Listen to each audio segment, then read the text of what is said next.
죽이려고 하였죠. 오랜 기간이 지나고 나서 블레셋과의 전쟁에서 오히려 사울과 그의 아들 요나단이 한 날 한시에 죽게 되어집니다. 그렇게 되어 보면 오히려 다윗에게는 기회일 수가 있겠죠. 그리고 많은 사람들이 다윗을 왕으로 추대해서 이제 다윗이 이스라엘의 정식으로 2대 왕이 되는 것입니다. 성경에 보면 꼭 성경이 아니더라도 세계사적 역사로 보면은 여러 제국들이 있었어요. 성경에 동시에 나타나는 제국들 이름을 열거해 보면 아수르 제국도 있었고 또 바벨론 제국도 있었고 그 뒤에 페르시아 제국으로 알고 있는 바사 제국도 있었고 또 헬라 제국도 있었고 로마 제국도 있었고 그 이후에 이슬람 제국도 있고 많은 제국들이 있었는데 그 제국들 가운데에 남아있는 문헌에 보면은 가장 그 제국이 이루어지기 위해서는 필수적으로 뭐가 동반되어야 되느냐? 전쟁이 동반되어야 되는 거예요. 전쟁을 통해서 나라를 속국으로 만드는 거죠. 그래서 제국이라고 하는 것은 나라들이 뭉쳐가지고 하나의 큰 나라를 이루는 거, 그것이 제국이란 말입니다. 근데 그렇게 되기 위해서는 필수적으로 전쟁이라고 하는 과정을 거쳐야 돼요. 근데 전쟁이, 평화로운 전쟁이 있을 수 있나요? 피비린내 나고 복수와 또 아픔과 상처와 갈등이 있는 것이 전쟁이죠. 지금의 전쟁하고 고대 전쟁하고는 완전히 다른 모양새예요. 그 고대 전쟁은 그 여러 제국들 가운데에서 가장 잔인했던 제국을 손꼽으라고 하면은 단연코 아수르 제국이라고 합니다. 아수르 제국. 아수르 제국은 이 나라하고 이 나라를 전쟁을 하면은 어떤 제국은 그냥 그 나라의 체계를 인정해주는 제국도 있었어요. 그리스나 뭐 헬라나 바벨론이나 이제 그런 나라들은 그랬었죠. 그런 제국들은. 근데 아수르 제국은 완전히 다 몰살시키는 거죠. 남자들은 다 죽이고 여자나 아이들은 종으로 끌려가고 노예 신세가 되고 또 여자들은 젊은 여자들은 다른 사람의 그 제국의 아내가 되고 이런 식으로 그 전에 있었던 나라들의 흔적을 다 지워버리는 거예요. 잔인하게. 아이벤 여자들이 있으면은 아이벤 여자들의 배를 갈라서 그 안에서 태아의 그 두개골을 꺼내서 높은 창대에 꽂아놓는 그 정도로 잔인했던 제국이 아수르 제국이죠. 왜 그렇게까지 했을까? 전쟁이라는 것은 특히 고대 전쟁은 그런 모습을 동반하는 거예요. 겉으로 봤을 때에는 우리가 제3자의 입장으로 보면 저런 죽일 놈들 어떻게 저런 인간으로서 저런 짓을 할 수가 있나. 그런데 나중에 있게 될 위험 요소에 싹을 잘라버리는 것이죠. 그렇게 해야만 제국이 유지될 수가 있으니까. 그랬던 고대 전쟁의 모양이란 말입니다. 그런 의미로 보면 이제 사울 왕이 죽고 다윗이 왕이 됐어요. 그럼 사울 왕가에 남아있는 사람들이 있을 거 아니에요. 근데 다윗의 입장으로 보면 다윗이 선한 마음을 가진 사람이기는 하지만은 만약 다른 사람이라면 다윗의 입장으로 보면은 그 사람들을 살려둬야 될까요? 말아야 될까요? 흔적을 남겨두면은 언제라도 저들이 들고 일어나서 사울 왕의 기억을 떠올리면서 다윗에게 위험 요소가 될 수 있는 것이죠. 충분히 그럴 수 있는 것이에요. 그렇기 때문에 다윗은 그 사울 왕가에 남아있는 사람을 신경 쓰지 않을 수가 없는 것이죠. 그런데 한 사람이 남아있었어요. 오늘 본문이 있기 이전에 그 한 사람을 소개를 하고 있는데 먼저 그 구절을 보면 사무엘하 4장 4절에 이렇게 얘기하고 있어요. 사울의 아들 요나단에게 다리저는 아들 하나가 있었으니 이름은 무비보셋이라. 오늘 본문에도 나오는 인물인데 4장에서 미리 얘기하고 있어요. 전에 사울과 요나단이 죽은 소식이 이스라엘에 올 때에 그의 나이가 5살이었는데 그 유모가 안고 도망할 때에 급히 도망하다가 아이가 떨어져 절개되었다. 왜 급히 도망하다가 이제 사울 왕가가 끝이 나겠구나 싶은 생각이 들었던 것이죠. 그래서 유모가 이 남아있는 아이 한 명이라도 어떻게든지 살려야겠다라는 생각에 급히 도망하다가 5살짜리 아이를 떨어뜨렸다는 것이죠. 그래서 그때부터 아이가 다리를 절게 되었다. 이렇게 얘기를 해요. 그 아이가 사울 왕의 아들 요나단, 그 요나단의 아들이었다라는 것이죠. 다윗과 요나단은 우리가 알다시피 특별한 관계였어요. 사울과 다윗은 원수지간이었을지 몰라도 그 아들 요나단과 다윗은 아주 찾아볼 수 없는 절친 관계였었죠. 그렇지만 이 요나단과 다윗의 관계는 그랬지만은 그 요나단의 아들이 무비보셋과 다윗과의 관계도 그럴까? 그럴 수 있을까요? 이 무비보셋은 사울의 손자잖아요. 그렇죠? 요나단의 아들이기도 하지만 사울의 손자예요. 그러면 사울 왕이 어떤 모습으로 다윗을 죽이려고 했고 과거에 어땠었고 그런 관계를 따지고 본다면은 무비보셋이 다윗에 대해서 항상 호의적인 마음을 가지고 있을 수는 없는 것이죠. 그거는 모르는 일이에요. 그러니까 아까 제국 얘기를 했지만은 그런 의미로 보면 다윗의 입장에서 사울 왕가에 남아있는 이 무비보셋을 살려둔다라고 하는 것은 불씨를 남겨놓는 것이죠. 나중에 혹시 잘못될 수 있는 불씨를 남겨놓는 것이죠. 그래서 시간이 지나서 어느 날 다윗이 사울 왕가에 남아있는 자가 없느냐라고 그 밑에 있는 사람들을 통해서 알아보게 해요. 그리고 그 사람을 찾는 것이죠. 왜 찾느냐? 무엇 때문에 찾느냐? 이유가 달라요. 1절 말씀 우리 한번 같이 읽어보겠습니다. 1절 시작. 다윗이 이르되 사울의 집에 아직도 남은 사람이 있느냐? 내가 요나단으로 말미암아 그 사람에게 은총을 베풀리라 하니라. 내가 사울을 생각해서 남아있는 불씨를 다 싹둑 자르고 복수하기 위함이다.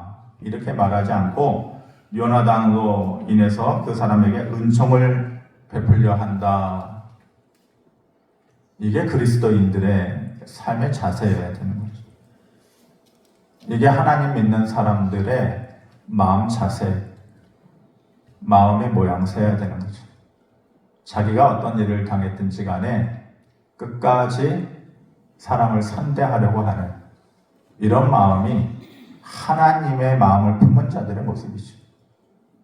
다윗이 그런 사람이었기 때문에 하나님의 사랑을 끝까지 받을 수 있지 않았나 싶은 것이죠. 다윗은 그런 마음이었는데 무비보셋도 그런 마음이었을까요? 다윗 왕이 너를 찾는다 라는 얘기를 들었겠죠. 야, 드디어 쨍하고 해뜰라 돌아오는구나 이랬을까요? 아니죠. 이제 나를 찾아서 죽이려 하는구나. 이제 다리 저는 내 인생, 이것도 모자라서 내 인생 끝이 나는구나. 이런 마음이었을 것이에요. 그래서 뭐라고 얘기해요? 8절에 보면 그가 절하여 이르되 이 종이 무엇이기에 왕께서 죽은 개 같은 나를 돌아보시나이까. 이렇게 자기 자신을 뭐라고 표현해요? 바짝 엎드리면서 죽은 개와 같은 나를 왜 찾으시나이까. 두려움이, 떨림이 그 마음 가운데. 이스라엘 사람들에게 있어서 모든 동물들 중에 가장 인정받지 못하고 천대받는 동물이 두 가지가 있어요. 하나는 돼지, 하나는 개. 쳐다보지도 않아요. 아무리 모자르고 부족하고 아쉬워도 절대 제물로 드리지 않는 게 돼지하고 개예요. 그런데 그렇게 쓸모없는 존재인데 그것도 모자라서 어떻다? 죽은 개다. 개인데 그냥 개가 아니라 죽은 개다. 아무 소용이 없는 자다. 이렇게 얘기해요. 자기 스스로를 죽은 개와 같다라고 얘기를 해요. 그리고 상징적으로 그 무비보셋이 어떤 삶을 살고 있느냐에 대해서 얘기하는 하나의 단어가 있는데 5절에 보면은 그 힌트가 나와 있어요.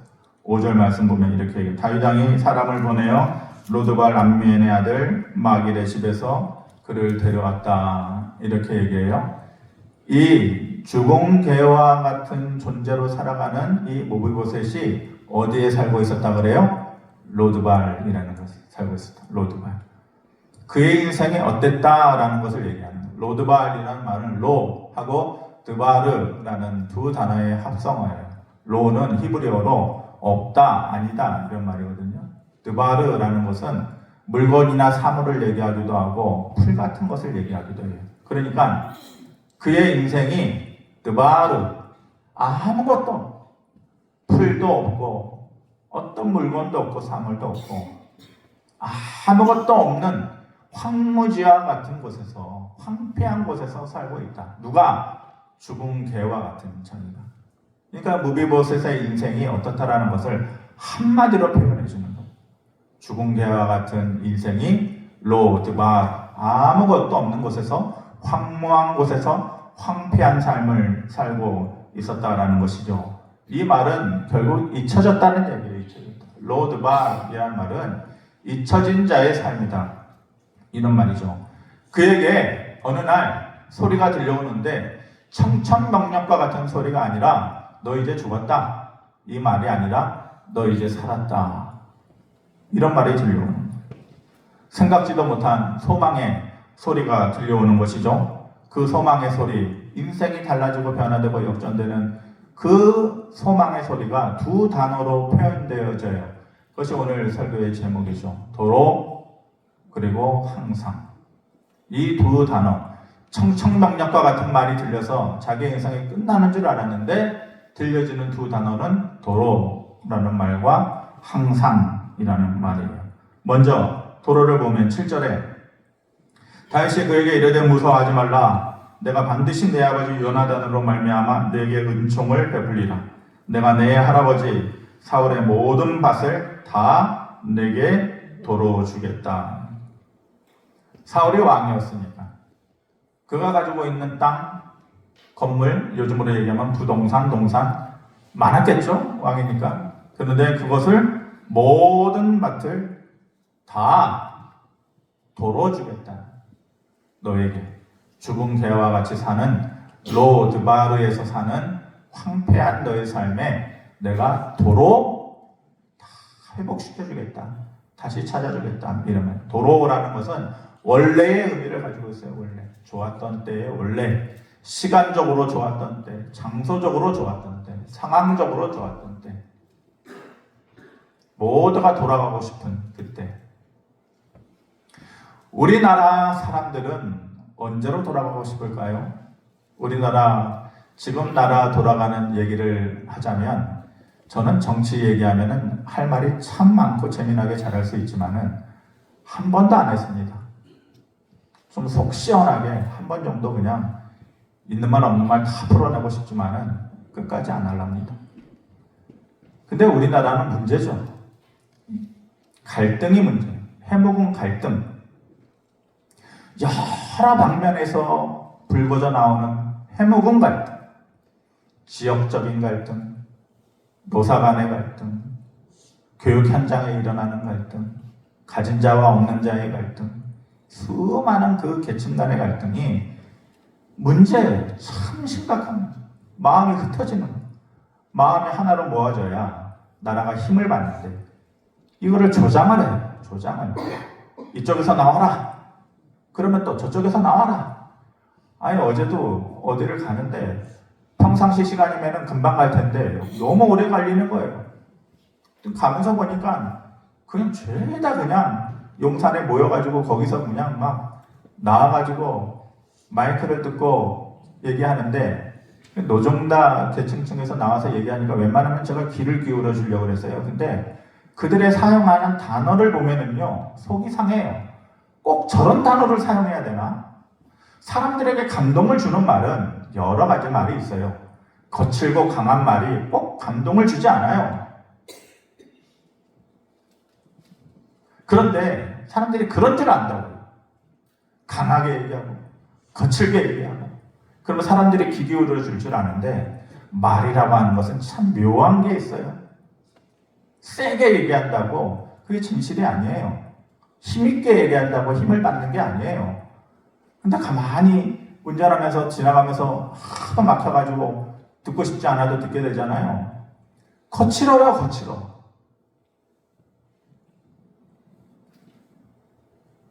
제가 일반 국민이지만 편들어주고 싶지가 않은 거예요. 상황은 이해가 되겠지만 꼭 저런 식으로 얘기해야 되나? 저런 식으로 얘기해야만 사람들이 따라올까? 모자란 거죠. 제가 만약 그 사람들의 참모라면은 그렇게 하지 않겠어요. 조곤조곤 얘기해라. 조곤조곤 얘기해도 뚫린 귀 다 듣는다. 그리고 어쩌다가 마음까지 감동이 갈 수도 있으니까 그렇게까지 그냥 거친 말을 쏟아내면서 할 필요가 뭐가 있느냐. 조언해주고 싶은. 이게 우리나라의 이 심각한 문제는 갈등의 문제예요. 그런데 우리나라도 역사적으로 정말로 좋았을 때가 있었어요. 도로 돌아가고 싶은, 시간적으로도 돌아가고 싶고, 장소적으로도 돌아가고 싶고, 상황적으로도 돌아가고 싶은, 여러분들은 그때가 언제라고 생각해요? 1919년 3.1운동 때, 독립운동할 때 아마 그랬을 것 같아요. 그때만은 못하여도 우리나라가 좋았을 때가 있었어요. 언제? 2002. 그러면서 무슨 말을 써요? again이란 말이에요. again.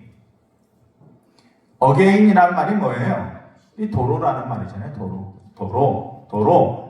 사람들의 마음 가운데 2002년에 시간적으로, 장소적으로, 시청 앞 마당에서 상황적으로 옆에 보니까 모르는 사람이 모르는 사람.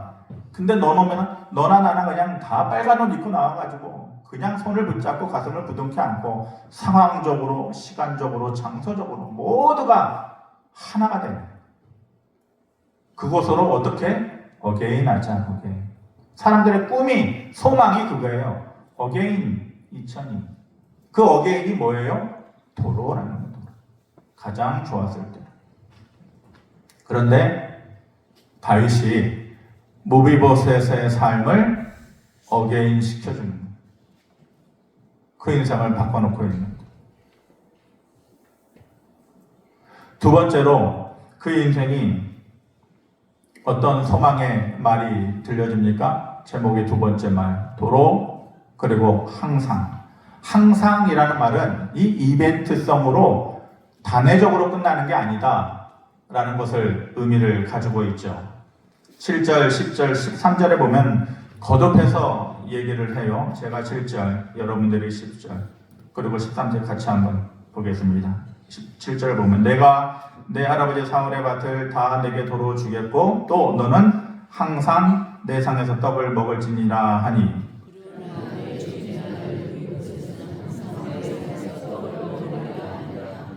같이 봅니다. 무비보셋이 항상 왕의 상에서 먹음으로 예루살렘에 사니라. 계속해서 반복되는 말이 뭐예요? 항상 이란 말이죠. 항상. 단회적으로 끝나지 않았답니다. 다윗이 무비보셋의 아버지 요나단 간의 특별한 그 마음, 그것이 생각나서 내가 사울을 생각하면 사울 안가에 남은 사람을 싹 죽이고 싶지만은 그래도 요나단과의 관계가 있으니까 그래도 인간적인 도리는 해야겠지. 찾아봐가지고 무비보셋이 보여줬단 말입니다. 무비보셋아, 여차여차 너희 아버지하고는 내가 이런 관계였다. 그러니까 내가 한 100달란트 너에게 주고 논도 한 100마지기 너한테 주겠다. 인간적인 도리를 다 할 수 있겠죠. 도리로서. 근데 그게 아니고 이벤트성으로 단회적으로 끝나는 것이 아니라 항상이라는 항상. 그것은 뭐예요? 사라지지 않는 기쁨이다. 무비보셋이 죽은 개와 같이 로드바르에서 황폐하게 살아가는 사람이었는데 이제는 그에게 사라지지 않는 무언가가 있죠. 소망이 생기고 기쁨과 평안이 생겨나게 되었다는 것이죠. 설교 결론에서 말씀드리겠지만은 저와 여러분들의 삶 가운데 하나님께서 주시는 이 도로와 항상의 은혜가 다시 한번 있게 되시기를 바랍니다. 그런데 분위기 좋잖아요? 이렇게 끝나면 얼마나 좋겠어요. 그런데 9장의 분위기가 묘하게 끝이 나요. 절수가 그렇게 길지 않아요? 13절로 끝나는 짧은 장이에요. 근데 13절로 끝나면서 그 끝이 좀 찝찝해요. 13절에 보면은 무비보셋이 항상 왕의 상에서 먹음으로 예루살렘의 산이라. 여기서 끝났으면 얼마나 좋아요. 그렇죠? 그런데 구태여 끝말을 그는 두 발을 다 절더라. 이 말로 끝내요. 아니 기분 좋게 깔끔하게 끝나면 좋은데 왜 아픔의 상처를 다시 들먹이면서 그는 두 발은 다 절더라. 왜 이렇게 끝냈을까? 여러분들 학교 다닐 때 국어 시간에 혹시 생각나십니까? 말하는 기법 가운데에 시나 글을 쓸 때에 수미상관법이라는 거 들어보셨어요?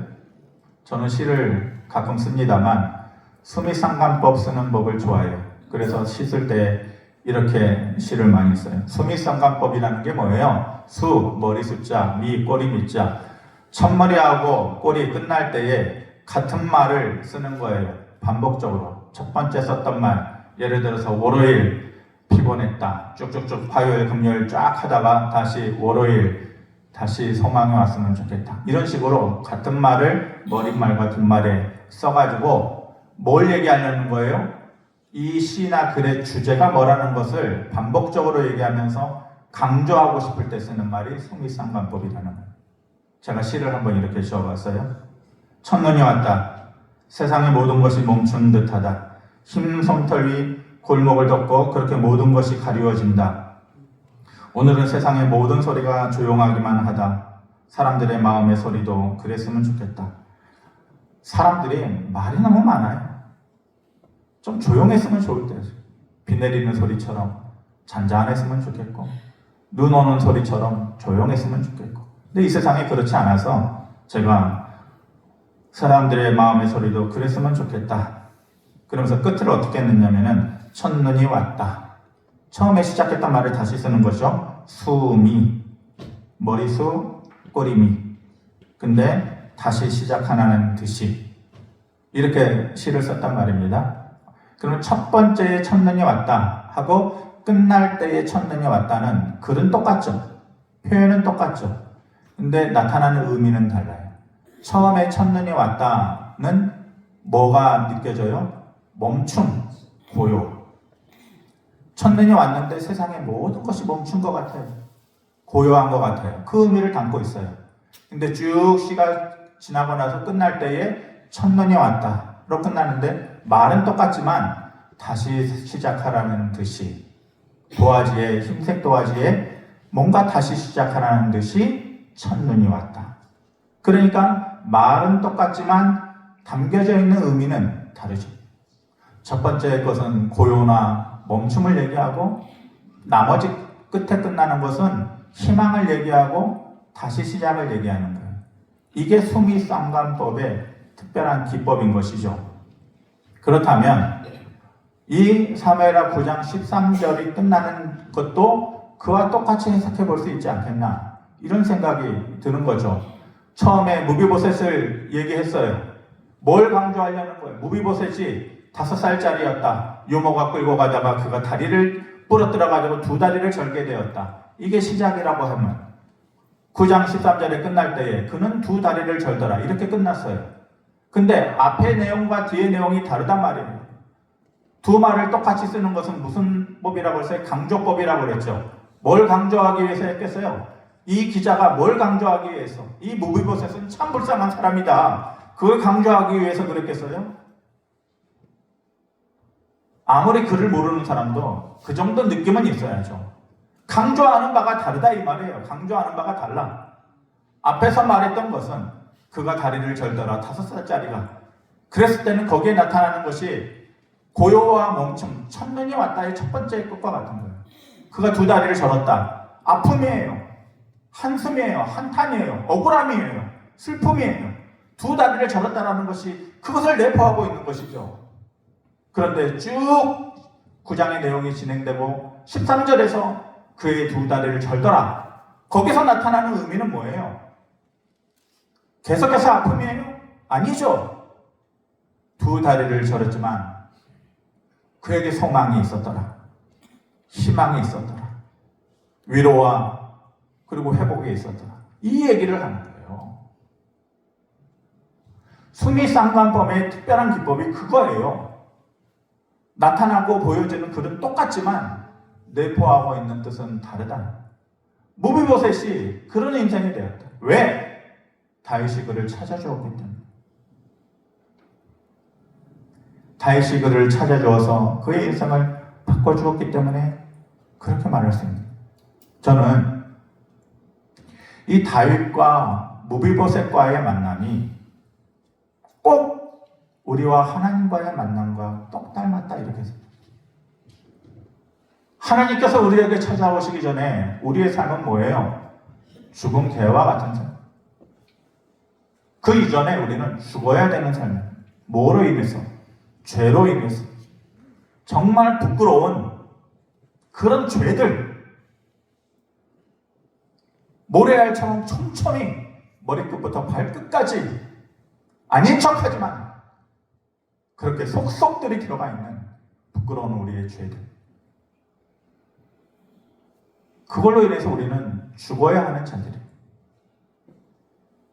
그래서 우리가 우리를 얘기할 때 죽은 개와 같다 이렇게 말해야 되는 자들이에요.